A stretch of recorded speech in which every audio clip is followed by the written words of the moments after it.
Assalamualaikum warahmatullahi wabarakatuh. Alhamdulillahirrabbilalamin. Wabihi nasta'inu ala umurid dunya wadin.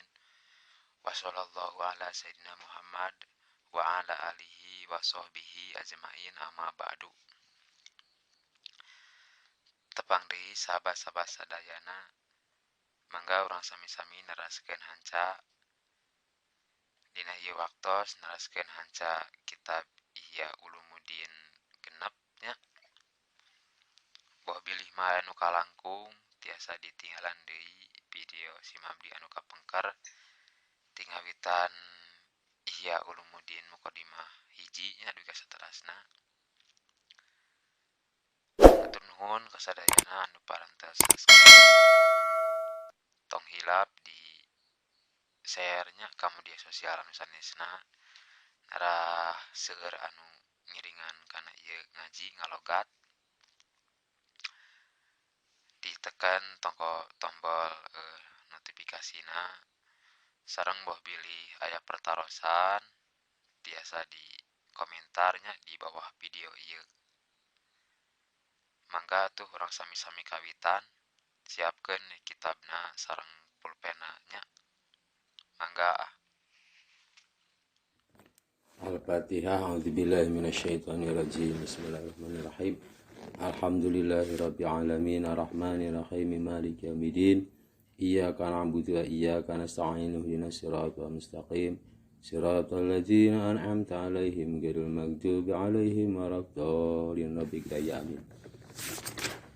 Bismillahirrahmanirrahim. Wa qala sareng ngadawu sapa sallallahu alaihi wasallam Kangjeng Nabi Muhammad sallallahu alaihi wasallam. Saur Kangjeng Rasul, innakum sararasna aranjeun kabeh sahabat. Asbahtum eta jadi aranjeun kabeh. Bijamanin kasirin dina zaman. Kasirin anu seueur. Sapa fuqaha pirang-pirang nu paham agamana dina ieu zaman. Qalilin jadi sifat dina zamanin. Qalilin anu sakedik. Sapa qura'uhu pirang-pirang anu macana ieu zaman. Wa khutaba'uhu jeung saeutik pirang-pirang anu ahli pidatona ieu zaman. Qalilin anu saeutik. Sapa sailuhu pirang-pirang anu sok barang pentana dina ieu zaman. Kasirin anu seueur salena jadi sifat dina zamanin. Kasirin anu seueur sapa mu'tuhu pirang-pirang anu sok masihanana di ieu zaman. Saur Kangjeng Rasul, al amalu ari amal pihi dina ieu zaman khairun eta langkung sae minal ilmi tinimang ilmu. Margina urang geus paraham atuh kana ilmu. Tak amal langkung sae di zaman sahabat. Seueur nu pahamkan agamana, saeutik anu sok macana, saeutik anu ahli pidatona, saeutik nu barang pentana, loba anu sok masihanana, anu sok jeung ari amal dina eta zaman eta langkung sae tinimang ilmu. Saur Kangjeng Rasul wasayati jeung engke bakal datang alana si ka manusa opo zamanun zaman qalilun anu saeutik. Sapa fuqaha'uhu pirang-pirang nu paham dina agama dina ieu zaman. Sapa fuqaha'u pirang-pirang nu paham agamana dina ieu zaman. Kasirun sami jadi sifat dina zamanun. Kasirun anu seueur sapa hutaba'uhu pirang-pirang ahli pidatona dina ieu zaman. Qalilun anu saeutik. Sapa mutuhu pirang-pirang anu sok masihanana di ieu zaman. Kasirun anu seueur sapa sailuhu pirang-pirang nu sok barang pentana dina ieu zaman. Saur Kanjeng Rasul, engke bakal datang ka manusia zaman anu saeutik anu paham dina kana agamana seueur ahli pidatona, saeutik anu sok masihanana, loba nu sok barang pentana. Al ilmu ari ilmu pihi di itu zaman khairun eta langkung sae minal amali tinimang amal. Ilmu langkung sae naon margina pan saeutik nu pahamkan agamana. Jadi atuh berusaha kudu nyupur ilmu. supaya paham kana agama. Sabab paham dina agama eta leuwih penting tinimbang amal. Can paham kana agama. Wa qala sareng ngadawuh sapa sallallahu Kangjeng Nabi Muhammad sallallahu salam bainal alimi eta tetep di antara jalma anu gaduh ilmu anu berilmu wal abidi jeung antara jami hal ibadah mi'atu darajatin ari 100 derajat. Baina kuli darajataini eta tetep dina antara saban-saban 2 derajat. Hadrul jawadil mudmari hadrul jawadi ari palakonan kuda balap al mudmari anu dilatih. Sab'ina dina zaman 70 apane sanatan taun. Antara alim jeung abid 100 derajat. Maksudna luhur derajat alim. Dina antara saban-saban 2 derajat palakonan kuda anu balap anu geus dilatih dina zaman 70 tahun jarak. Ari nu alim mapan sapertos ayeuna ahli amal. Pan ahli amal mah sepi tina ilmu atanapi kurang ilmu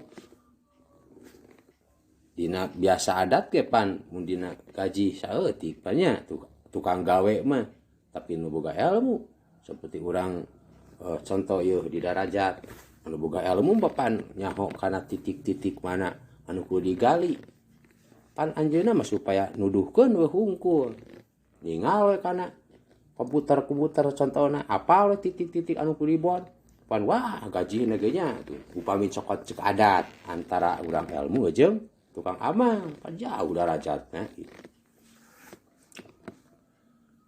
Komo jeung agama pakila mangka ditaroskeun pakila mangka ditaros amal itu wakila jeung ditaros Kangjeng Rasulullah salam ya Rasulullah wakila jeung ditaroskeun ya Rasulullah hei utusan Allah opo ayul amali abdolu lapad ayul amali abdolu yang ditaroskeun ka Kanjeng Rasul teh kalimah ayul mali abdolu ngan anu naroskeunana dimajhulkeun disamarkeun ayul amali ari naon ayul amali eta ari naon pirang-pirang amal abdolu ari nu leuwih utama. Ya Rasulullah eta ari naon pirang-pirang amal anu leuwih utama. Pakola mangka ngadawuh Kangjeng Rasulullah salam al ilmu ari pangutamana amal iku eta uninga billahi ka Allah. Al ilmu eta yakin billahi ka Allah. Aja maha gagah Allah wajalla jeung maha agung Allah. Pakila mangka ditaroskeun opo ayul ilmi ari naon ilmu turidu anu ngarepkeun salila Rasul kana ieu ilmu. Qala ngadawuh Kangjeng Nabi Muhammad sallallahu alaihi wasallam al ilmu billah ari anu dikarepkeun eta uninga billahi ka Allah subhanahu maha suci Allah. Pakila mangka ditaroskeun deui maksudna mah lahu ka Kangjeng Rasulullah sallam apa lahu ka Kangjeng Rasulullah nas'alu naroskeun abdi sadaya sareng sahabat anil amali tina masalah amal wa tujibu sareng ngawalar salila Rasul wa tujibu sareng ngajawab salila Rasul anil ilmi tina ilmu abdi sadaya teh naroskeun tina masalah amal sareng salila Rasul ngajawab tina ilmu. Pakola mangka ngadawuh Kangjeng Nabi Muhammad sallallahu alaihi wasallam inna qalilal amali sarasna sakedikna amal iku yanfa'u ngamangpaatkeun ieu qalil amal ma'al ilmi sarta uninga billahi ka Allah. Sareng Kangjeng Rasul sarasna saeutik amal eta ngamangpaatkeun saeutik amal sarta uninga ka Allah. Wa inna kasiral amali jeung sarasna seueurna amal layan pa'u eta henteu ngamangpaatkeun ieu kasirul amal ma'al jahli sarta bodoh billahi ka Allah subhanahu wa ta'ala. Wa qala sareng ngadawuh Kangjeng Nabi Muhammad sallallahu alaihi wasallam, yab asu bakal ngahudangkeun, maksudna hudang ti kubur, yab asu bakal ngahudangkeun ti kubur sapa Allah Gusti Allah subhanahu maha suci Allah al ibadah ka pirang-pirang abdi yaumal kiamati dina poe kiamat. Dihudangkeun ku Allah teh pirang-pirang abdi teh abdi Allah dina poe kiamat. Sumayab asu mangka tuluy ngahudangkeun di alam kubur Gusti Allah al ulama ka pirang-pirang ulama, tuluy Allah ngahudangkeun ka pirang-pirang ulama. Tah ka ulama mah Allah ngadawuh. Sumayaqulu mangka tuluy ngadawuh Allah Subhanahu wa taala ka ulama, ya ma'syarul ulama'i, hei golongan pirang-pirang ulama, ini sararesna kami surah Allah. Lam ado eta henteu pati-pati nyimpen kami ilmi kana ilmu kami ikum diaranjeun kabeh ilali ilmi angin karena uninga kami ilali ilmi angin karena uninga kami cek Allah bikum kaaranjeun kabeh walam ado jeung henteu nyimpen kami cek Allah ilmi kana ilmu kami bikum diaranjeun kabeh li'uadi bakum kana yenta pada nyiksa kami ka aranjeun kabeh. Idhabu surah Allah sok arinit aranjeun kabeh, maksudna diwarang ku Allah angkat kana tempat nu dipikalido ku Allah. Idhabu arinit aranjeun kabeh qad qabartu mangka teman-teman geus ngahampura kami lakum kanggo aranjeun kabeh. Nasallahu husnal khotimah. Nas'alu salim gojali nyuhunkeun abdi sadaya Allah ka Allah husnal khotimati kana sae panungtungan. Amin ya Allah ya rabbal alamin. Wa amal asaru jeung anapun ari pirang-pirang cariosan sahabat dina masalah kaunggulan ilmu. Pakod kola mangka eta teman-teman tos ngadawuh sapa Ali bin Abi Thalib. Sayyidina Ali nu janten putra pamegetna Abi Thalib. Radhiya muga-muga mikarido sapa Allah Gusti Allah anhu ti Sayyidina Ali bin Abi Thalib. Nyarios Sayyidina Ali li Kumailin ka Kumail.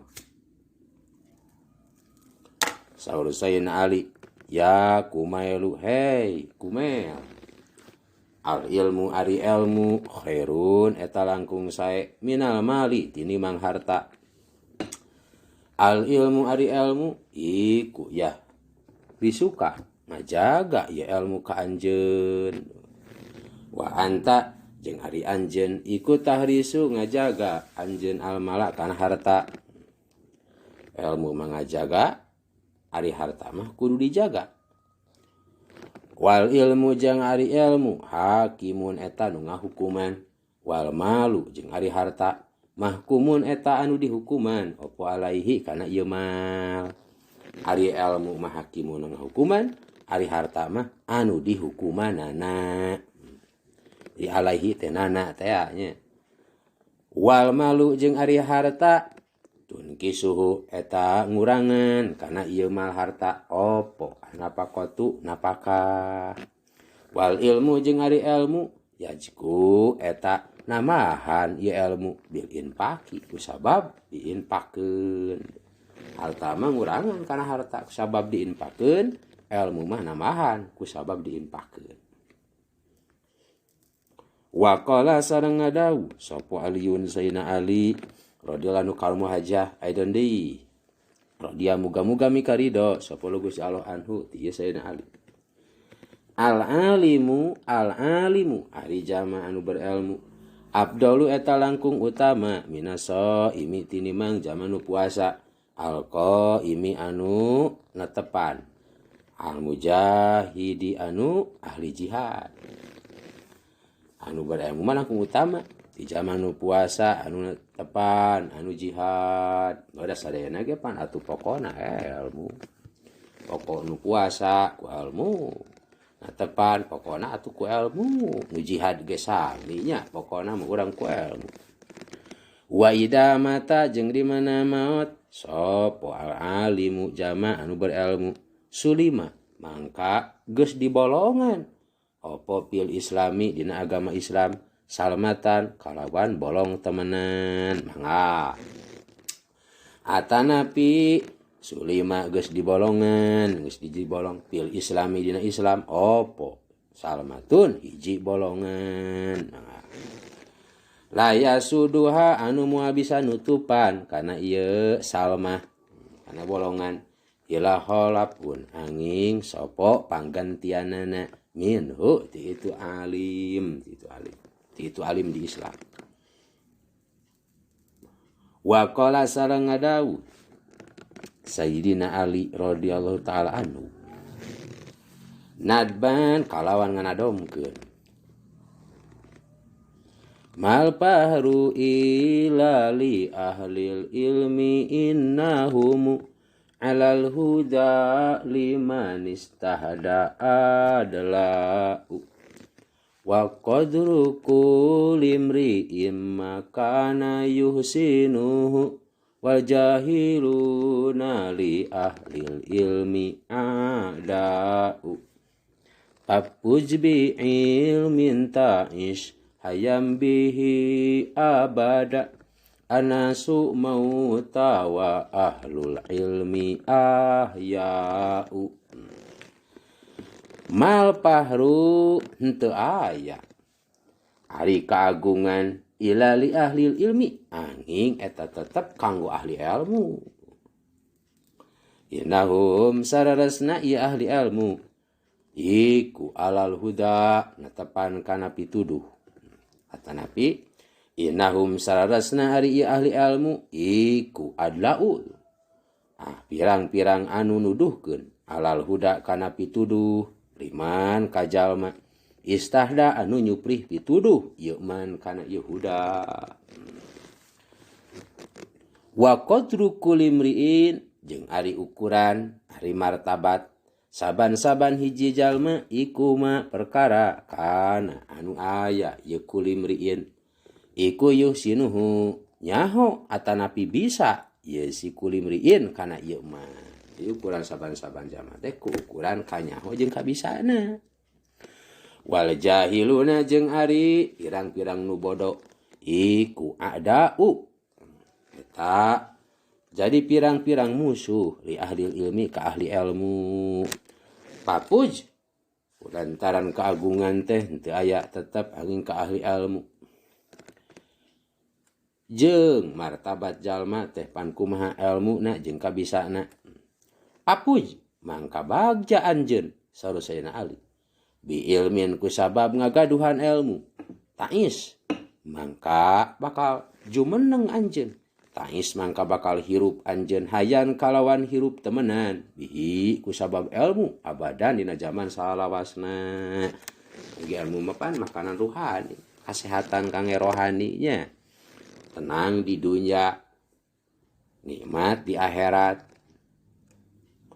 bagja upami jalmi gaduh ilmu anasu ari manusia iku mauta eta pirang-pirang anu mararawat maksudna marawat hatena manusia wa ahlul ilmi jeung ari ahli ilmu iku ahyaun pirang-pirang anu jarumeneng maksudna anu harirup hatena jadi nu pokok teh ilmu eta nu pokok pisan ilmu billah uninga ka Gusti Allah Subhanahu wa taala isina uninga ka Allah nyata yakin ka Allah sehingga hirup hatena selalu eling ka Allah Subhanahu wa taala eta pokona ilmunya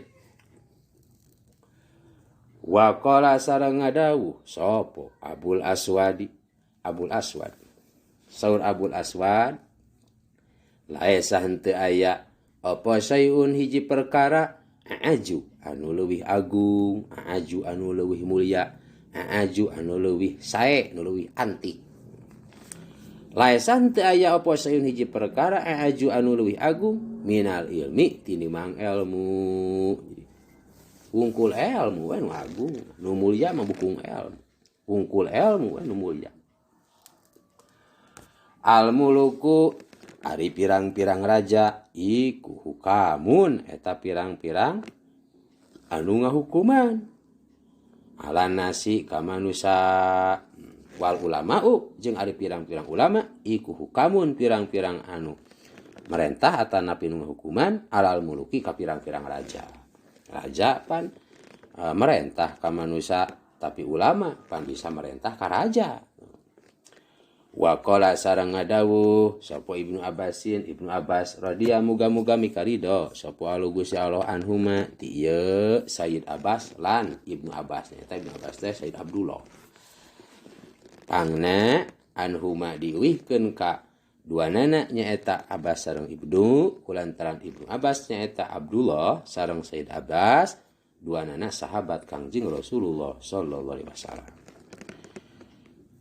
Ngadawuh Abdullah bin Abbas nyaeta Ibnu Abbas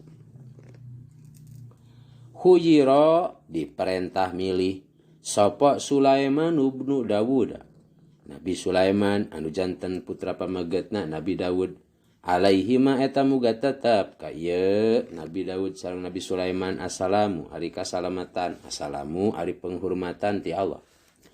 Diperintah milih Kangjeng Nabi Sulaiman bin Dawud bainal ilmi dina antara ilmu wal mali jeung harta wal mulki jeung karatuan pahtaro mangka tuluy milih ya Nabi Sulaiman al ilma kana ilmu pangutia mangka tuluy we dipasihan ya Nabi Sulaiman al malakana harta wal mulka jeung karatuan ma'ahu sarta itu ilmu.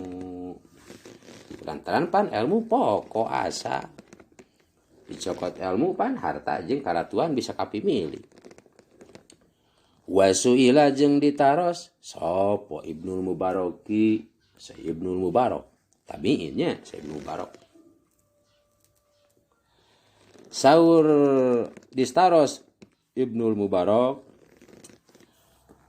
maninasu man eta saha jalmina anasu ari manusia ditaros Ibnu Mubarak eta saha nya ari manusia teh faqala mangka ngadawuh ieu Ibnu Mubarak al ulama ieu eta pirang-pirang ulama jadi atuh sajatina kainsanan manusia teh nyata pirang-pirang nu boga ilmu. Kila ditaros deui Ibnu Mubarak almargina sajatina manusia teh pirang-pirang boga ilmu sabab ilmu anu misahkeun manusia jeung hayawan. Hayawan mah panteh gaduh ilmu hesenya dina mikir ilmu ge hayawan seperti domba, munding, sapi terbatas gitu kan nyahona teh disebut tina akal tabii teh akal hayawan hese namahan ilmu. Hari manusia mah nya gaduh akal goriji nya bisa numbuhkeun dina eta goriji teh ilmu-ilmu nu teu aya batasna. Teu aya batasna sabab anu dikanyahokeun ku Allah batasna ilmu Allah.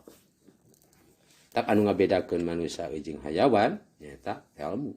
Tak nalika ditaros Ibnu Mubarak saha eta jalmina ari manusia teh nyaeta jawab Ibnu Mubarak pirang-pirang ulama. Jadi hayang jadi insan sampurna sajatina kamanusiaan kudu boga ilmu. Maksudna ilmu paham dina agama. Ilmu ka Allah. Kila ditaros di Ibnu Mubarak. Paman al muluku, paman mangka eta saha jalma al muluku ari pirang-pirang raja. Qala. Ngadawuh mangka ngadawuh ieu Ibnu Mubarak al juhadu ari pirang-pirang raja eta pirang-pirang nu juhud. Maksudna juhud di alam dunia. Maksudna juhud di alam dunia nyaeta dunia salian Allah teh diasupkeun kana hate. Anapun ari dunia mah eta pangabutuhan diri jasmani lain pangabutuhan rohani. Maka salian Allah termasuk dunia teh diasupkeun kana hate. Jadi nu juhud teh nu eueuh dunyaan dina hate. Nah, ari dina panangan mah eta marek seueur oge teu sabios dunyanya. Jadi sanes berarti ulah seueur dunya juhud teh sae seueur dunya mah komo dinu juhud mah sae pisan sabab bakal bisa nasorupkeun eta dunya dina jalan dipikarido ku Allah Subhanahu wa taala. Aba anu juhud mah pangna disebut raja sabab bisa ngamilik bisa ngatur nafsu jeung syahwat anu yeuna hatena jadi we raja. sajatina eta kainsanan nu juhud jadi raja sajatina kerajaan. Tak zaman Kanjeng Rasul ketika di sahabat anu dipilih ku Kanjeng Rasul nyata nu pangjuhudna nu dijadikeun pemimpin. Sapertos Sayyidina Bakar kadina ke nu pangjuhudna sapertos Sayyidina Umar. Sami Sayyidina Umar milih-milih gubernur-gubernur teh nu pangjuhudna. Kila ditaroskeun. Ye ditaros deui nya, kila ditaros Ibnu Barok. Paman asapalatu paman mangka eta saha jalmina asapalatu ari pirang-pirang anu rarendah, pirang-pirang anu hararanap, anu hararina. Olah mangka ngadau Ibnu Barok. Aladina ari itu sapalah anu rarendah anu harina teh eta jama-jama loba. Yakuluna anu osok barang tuang, anu sok barang tuang yaina kabeh adunya kana dunya bidini kusabab agamana. Walam yaj'al jeung henteu ngajadikeun walam yaj'al jeung henteu ngajadikeun ieu Ibnu Barok guerol alim kasalian jalma anu berilmu minanasi ti golongan manusia keulah kapayun dikenya sakitu teraskeun deui wallahu alam. Al-Fatihah. A'udzubillahi minasyaitonir rajim. Bismillahirrahmanirrahim. Alhamdulillahirabbil alamin arrahmanirrahim maliki yaumiddin. Iyyaka na'budu wa iyyaka nasta'in shiratal mustaqim shiratal ladzina an'amta 'alaihim ghairil maghdubi 'alaihim waladdallin. Amin. Alhamdulillahirabbil alamin.